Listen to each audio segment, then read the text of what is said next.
உங்க வாழ்க்கையில எதெல்லாம் கடினம் என்று நினைச்சிருக்கிறீங்களோ, எதெல்லாம் என்னால தாண்ட முடியாது என்று நினைத்திருக்கிறீர்களோ, அவைகளை பார்த்து நீங்கள் சொல்ல வேண்டும், எல்லாவற்றையும் செய்ய எனக்கு பலன் உண்டு.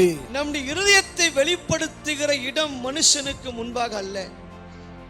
இருதயத்தை வெளிப்படுத்துகிற இடம் ஏதோ ஒரு அதிகாரிக்கு முன்பாகவோ நண்பர்களுக்கு முன்பாகவோ அல்ல. நம் இருதயத்தை வெளிப்படுத்துகிற இடம் தேவ சமூகமாக மட்டுமே இருக்க வேண்டும். நீங்கள் ஆசையோடு கூட உங்கள் மனபாரத்தை சொல்லுகிற ஆளு உங்களை தூஷிக்கிற ஆளா கூட இருக்கலாம், உங்களுக்கு தெரியாது.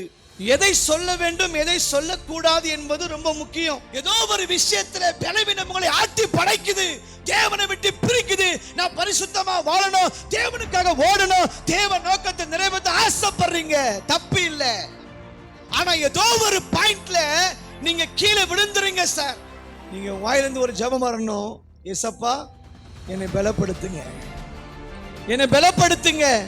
ஏதோ ஒரு விஷயத்துல நான் ரொம்ப வீக்கா இருக்கிறேன், அதுல எனக்கு பலன் வேண்டும். பிலிப்பியரின் புஸ்தகம் 4ஆம் அதிகாரம் 13வது வசனத்தை வாசிக்கலாம்.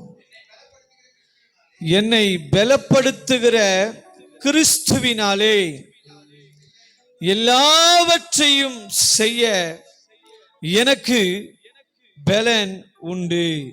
என்னை பலப்படுத்துகிற கிறிஸ்துவினாலே எல்லாவற்றையும் செய்ய எனக்கு பலன் உண்டு. நன்றாய் கவனியுங்கள். ஆண்டவராகிய தேவன் இந்த வசனத்திலே ஒரு தெளிவான ஒரு காரியத்தை, கிறிஸ்தவ பிள்ளைகளாகிய நாம் எதையெல்லாம் சாதிக்க முடியும் அல்லது எதையெல்லாம் செய்துவிட முடியும் என்பதை ஆண்டவர் தெளிவாக எழுதி வைத்திருக்கிறார். அப்போஸ்தலனாகிய பவுல் தேவ ஊழியத்திற்கென்று அழைக்கப்பட்ட பொழுது அநேக உபத்திரவத்தின் மத்தியிலே தன்னுடைய ஊழிய பாதையை கடந்தார். அநேக நேரத்தில் சிறைச்சாலை தான் அவருடைய வீடாக மாறினது. அநேக துரோகங்கள், அநேக பிரச்சனைகள், பலவிதமான காரியத்திலே தள்ளப்படுகிற மிகப்பெரிய ஒரு தருவாயில் அவர் போய் கொண்டிருப்பதை வேதம் நமக்கு சுட்டி காட்டுகிறது. ஆனால் எந்த சூழ்நிலையில் அவர் கடந்து போனாலும் கூட, எந்த நிலைமையில் அவர் சென்றாலும் கூட, அந்த பலவீனத்தை பொருட்படுத்தாமல் சிறைச்சாலையில் இருந்தாலும் வெளியிலே வந்து தேவன் வைத்திருக்கிற ஊழியத்தை வெற்றிகரமாய் செய்ய ஆரம்பித்தார். அவர் சொல்லுகிற ஒரு காரியம் என்ன? அநேக பலவீனங்கள் இருந்தாலும், அநேக சூழ்நிலைக்குள்ளே நான் போனாலும் கூட, எனக்கு முன்பாக வைத்திருக்கிற சவால்கள், முன்பாக வைத்திருக்கிற கடமைகள், எனக்கு முன்பாக இருக்கிற சகலவற்றையும் செய்து முடிப்பதற்கு ஒன்று எனக்கு உதவியா இருக்கிறது. என்னன்னு தெரியுமா? அதான் தேவ பலன். ஹல்லேலூயா. என்னுடைய பலத்தால இவைகளை சாதித்து விட முடியாது. தேவன் எனக்கு முன்பாக வைத்திருக்க ஊழியத்தை நிறைவேற்றிட முடியாது. என்ன ஏன் பலத்தில முடியாது, ஆனால் அவருடைய பலத்தில எனக்கு முன்பாக இருக்கிற சகலவற்றையும் என்னால சாதிக்க முடியும், செய்ய முடியும் என்று அவர் சொல்லுகிறார். எத்தனை பேர் ஆமென் சொல்றீங்க? ஹல்லேலூயா. இந்த வசனத்தில் ஒரே ஒரு வார்த்தையை நான் மையப்படுத்த விரும்புறேன். எல்லாவற்றையும் செய்ய பலன். ஆமென். எல்லாவற்றையும் செய்ய பலன். இந்த ராத்திரி வேளையில உங்க வாழ்க்கையில எதெல்லாம் கடினம் என்று நினைச்சிருக்கிறீங்களோ, எதெல்லாம் என்னால தாண்ட முடியாது என்று நினைத்திருக்கிறீர்களோ, அவைகளை பார்த்து நீங்கள் சொல்ல வேண்டும், எல்லாவற்றையும் செய்ய எனக்கு பலன் உண்டு. நம்மால் முடிந்த காரியத்தை செய்வதனால அது பெரிய பாதிப்பை ஏற்படுத்தி விட முடியாது. அது நம்மால முடியும். எது நம்மால முடியலையோ அதை செய்வதற்கு தான் தேவ பலனை கர்த்தர் கொடுக்கிறார். இன்னைக்கு எதெல்லாம் உங்கள் வாழ்க்கையில் என்னால செய்ய முடியல நினைக்கிறீங்களோ, பரிசுத்த ஆவியானவர் உங்களுக்கு மிகப்பெரிய பலனை கொடுக்க போகிறார். உங்களால அவைகளை தாண்டி செல்ல, அவைகளை சமாளிக்க அது உதவி செய்ய போகிறது. எத்தனை ஆமென் சொல்றீங்க? நியாயாதிபதிகள் 16:18. அவன் தன்னுடைய இருதயத்தை எல்லாம் யாருக்கு? தனக்கு வெளிப்படுத்தினதை தெளிலால் கண்டபொழுது அவள் பெலிஸ்தரின் அதிபதிகளுக்கு ஆள் அனுப்பி, இந்த ஒரு விசை வாருங்கள், அவன் தன் இருதயத்தை எல்லாம் எனக்கு வெளிப்படுத்தினான் என்று சொல்ல சொன்னாள். போதும், நன்றாய் கவனியுங்கள். சிம்சோனை குறித்து வேதம் தெளிவாய் சொல்லுகிறது. நாமும் ஒரு சில காரியங்களை அறிந்திருக்கலாம். சிம்சோன் மீது தேவனுடைய திட்டம் பலமாய் இருந்தது, தேவன் நோக்கம் பலமாய் இருந்தது, மறுக்க முடியாத உண்மை. சிம்சோன் மேலே விலையேற பெற்ற அபிஷேகத்தை ஆண்டவர் வைத்திருந்தார். அவன் தலை முடியிலே தேவ அபிஷேகம் இருந்தது. பெலிஸ்தர்கள் அவனோடு கூட சண்டையிடுவதற்கு வந்தால் ஜெயிக்கவே முடியாது. தேவனுடைய பலன், தேவ அபிஷேகம் வல்லமையாய் வெளிப்பட ஆரம்பிக்கும். அதனால பெலிஸ்தர்களால இந்த சிம்சோனை என்ன பண்ண முடியல, ஜெயிக்க முடியல. பிளான் பண்றானுங்க. பிளான் பண்ணி ஒரு பெண்ணை என்ன பண்றாங்க, விலை பேசி அவளை வசப்படுத்தி, அவனுடைய பலன் எங்கிருந்து வருகிறது? ஒரே ஆளா நிக்கிறான், எல்லாரையும் என்ன பண்றான், சாகடிக்கிறான், எல்லாரையும் ஜெயிக்கிறானே, இது எப்படி சாத்தியம்? How is possible? இவன் ஜெயிப்பதற்கான காரணம் என்ன, கண்டுபிடித்து சொல் என்று ஒரு காரியத்தை, ஒரு கடமையை, பொறுப்பை கொடுக்கிறார்கள். வேதம் தெளிவாய் சொல்லுகிறது. இவன் யார் மடியில படுத்திருக்கிறான்? தெளிலால் மடியிலே நேசிக்கப்பட்ட, தன்னால் நேசிக்கப்படுகிற அந்த பெண்மணியின் மடியிலே படுத்திருக்கிறான். இப்போது அவளும் கேட்கிறா, உனக்கு இந்த பலன் எங்கிருந்து வருது அப்படின்னு கேட்க, அவன் பல காரியத்தை என்ன பண்றான், ஸ்டார்டிங்ல சொல்றான். பெலிஸ்தர்கள் வராங்கன்னு சொன்னவன உடனே என்ன பண்ணிடுறான், எல்லா கயிறை கட்டினா கூட என்ன பண்ணிடுறான், உடனே அறுத்து போட்டு வந்துடுறான். இப்ப இவனுக்கு ஒரு மிகப்பெரிய ஒரு கேள்வி, என்ன பண்ணாலும் இவன் என்ன பண்றான், எல்லாவற்றையும் அறுத்து வெளியில வந்துடுறானே, அப்ப என்னதான் உள்ள இருக்கு, எங்கதான் இருக்கு, கண்டுபிடிக்கணும் அப்படின்னு. இப்போ தேவ அபிஷேகம் பெற்றவன் செஞ்ச வேலை என்ன, தன் இருதயத்தை எல்லாம் வெளிப்படுத்தி விட்டார்.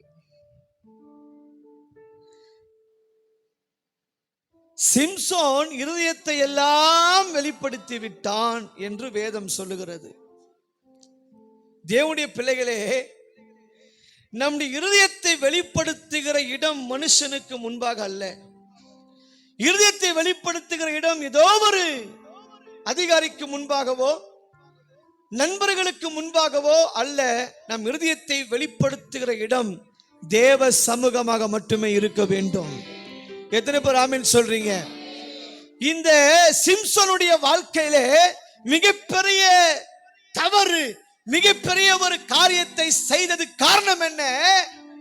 இவன் இருதயத்தை வெளிப்படுத்தி விட்டான். அல்லேலூயா. ஒருவேளை நண்பர்கள் நினைத்து நீங்க இருதயத்தை வெளிப்படுத்தலாம், சொந்தக்காரர் நினைச்சு இருதயத்தை வெளிப்படுத்தலாம், தெரிஞ்சவங்க தானே, அதனால இருதயத்தில் இருக்கிறது எல்லாமே வெளிப்படுத்தலாம்னு நினைக்கலாம். ஆனா நீங்க சொல்லுகிற ஆளு ஒருவேளை சத்ருவா கூட எழும்பி நிற்க வாய்ப்பு இருக்கிறது. நீங்கள் ஆசையோடு கூட உங்கள் மனபாரத்தை சொல்லுகிற ஆளு உங்களை தூஷிக்கிற ஆளா கூட இருக்கலாம், உங்களுக்கு தெரியாது. இந்த சிம்சோனுக்கு தெரியல, இந்த தெளிலாளு தான் எனக்கு மிகப்பெரிய எதிராளியாய் மாறுவாள் என்று அவனுக்கு தெரியல. இந்த சிம்சோனுக்கு தெரியல, இவனை அபிஷேகத்தை இழக்கக்கூடியதற்கு காரணமாய் மாறுவா என்பதற்கு இவனுக்கு தெரியல. தேவனுக்கும் எனக்கும் இருக்கிற உறவை துண்டிப்பதற்கு பிசாசினால் ஏவப்பட்டிருக்கிறவன் இவள் தான் என்பது அபிஷேகம் பண்ணப்பட்டவனுக்கு தெரியல.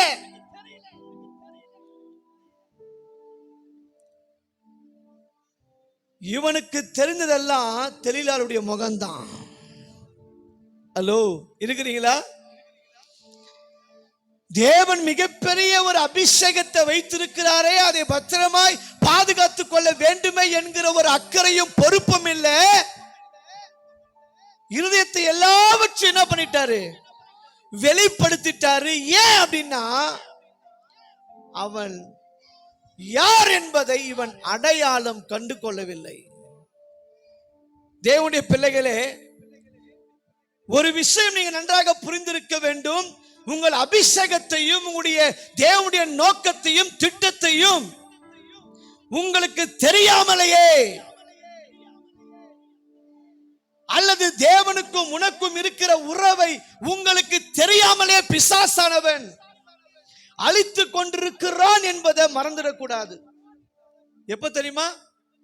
இருதயத்தை வெளிப்படுத்தும் பொழுது. எதை சொல்ல வேண்டும், எதை சொல்லக்கூடாது என்பது ரொம்ப முக்கியம். தண்ணியை திறந்து விட்டது போல என்ன பண்ணக்கூடாது? அன்னால் அங்கங்கே போய் சொன்னால் அவளுக்கு வந்தது அவமானம் தான் மிச்சம். ஆனா இருதயத்தை தேவ சமூகத்தில் ஊற்ற ஆரம்பித்தால் பிரசித்தி பெற்ற ஒரு தீர்க்கதரிசியை பெற்றெடுத்தாள். இருதயத்தை யாருக்கு வெளிப்படுத்துறோன்னு நமக்கு ரொம்ப முக்கியம். ஏன்னா இவனுக்கு தெரியல பத்தி அடையாளம் கண்டு கொள்ள வேண்டும். உங்கள் நண்பர்கள் யார் என்பதை, நீங்க நேசிக்கிற ஆள் யாருன்னு உங்களுக்கு தெரியணும். ஏன்னா அவர்கள் உங்கள் அபிஷேகத்தை பலப்படுத்த உங்களோடு கூட நட்பை ஏற்படுத்தி இருக்கிறார்களா, இல்ல தேவனை விட்டு பிரிப்பதற்காக பிசாசினால் அனுப்பப்பட்டவர்களா என்பது அடையாளம் கொண்டுக்கணும். இந்த சிம்சோன் அதை இழந்து போறான்.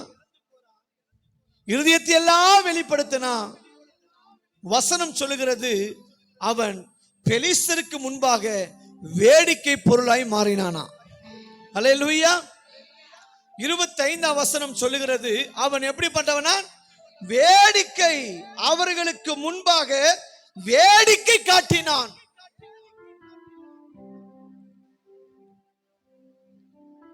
வேடிக்கை பொருளா மாறினான் சிம்சோன். யாரு?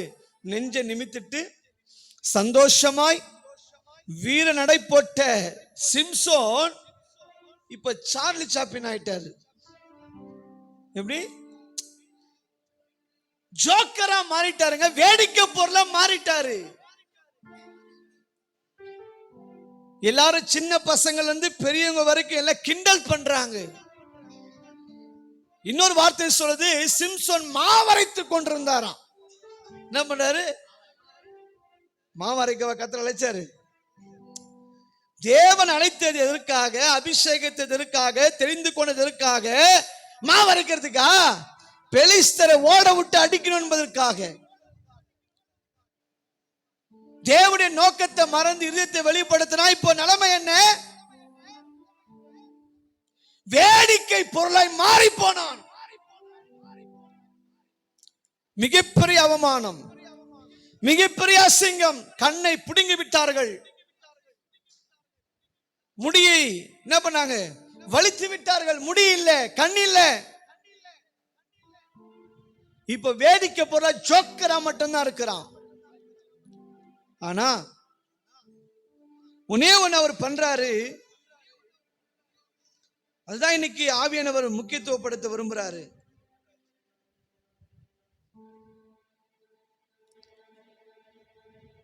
சிம்சோன் கண்கள் பிடுங்கப்பட்டு எல்லாரும் கொக்கரிக்கிற கேலி கிண்டலுக்கு முன்பாக ஒரு வேடிக்கை பொருளா இருக்கிறாரு. ஆனால் அந்த நேரத்தில் ஒரு ஜெபத்தை பண்றாரு. என் தேவனாகிய கர்த்தாவே,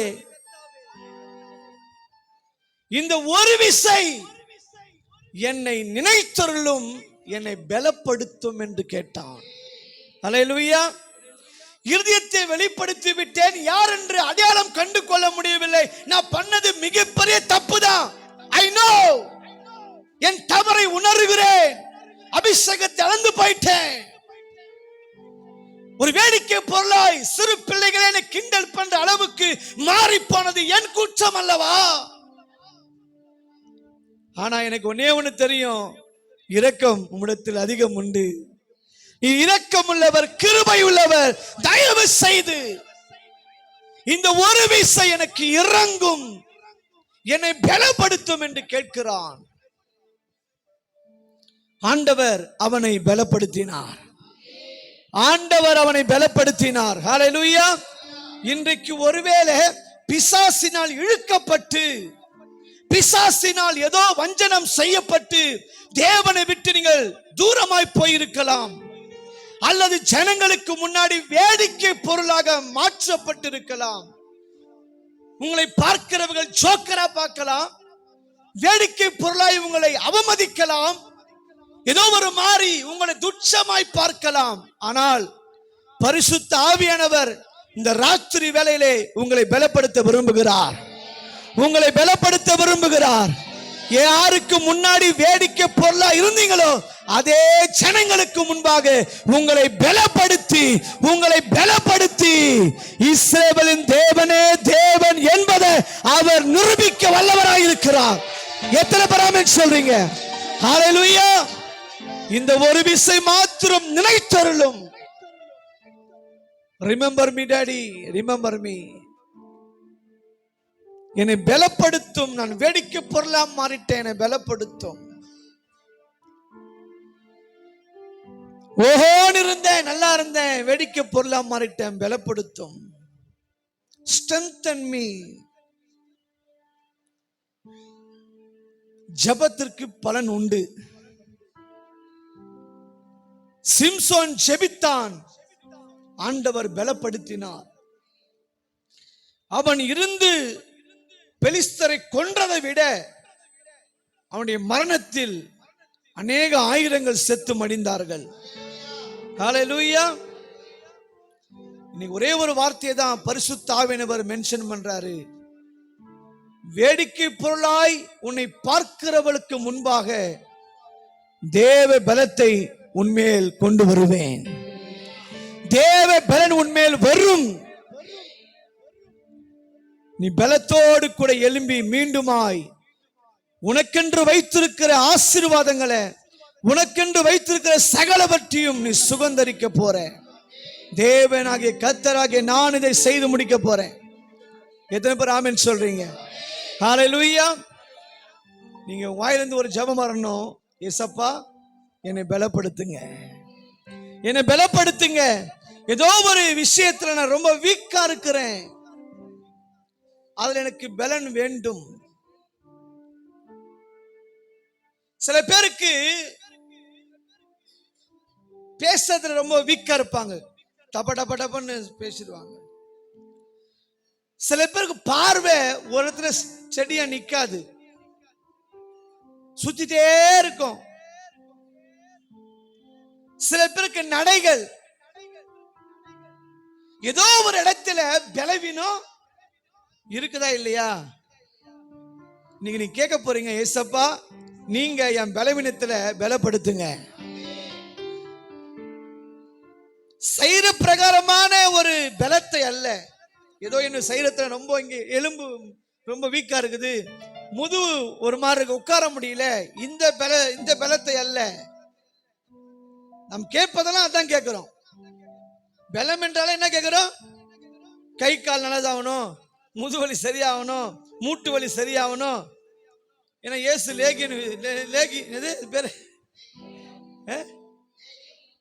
லேகியம் நம்ம பைபிளே படிச்சதுனால லேகியம்.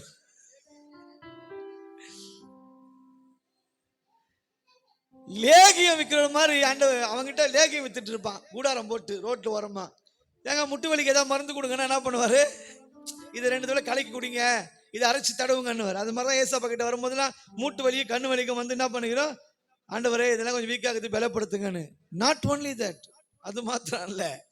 என்ன சொல்றேன் அப்படின்னா, ஏதோ ஒரு விஷயத்துல நீங்கள் பலவீனமா இருக்கிறீர்கள். You are weak something else. ஏதோ ஒரு விஷயத்துல பலவீனம் உங்களை ஆட்டி படைக்குது, தேவனை விட்டு பிரிக்குது. நான் பரிசுத்தமா வாழணும், தேவனுக்காக ஓடணும், தேவ நோக்கத்தை நிறைவேற்ற ஆசைப்படுறீங்க, தப்பு இல்லை. ஆனா ஏதோ ஒரு பாயிண்ட்ல நீங்க கீழே விழுந்துறீங்க சார். ஏதோ ஒரு பலவீனம் உங்களை ஆட்டி படைக்குது.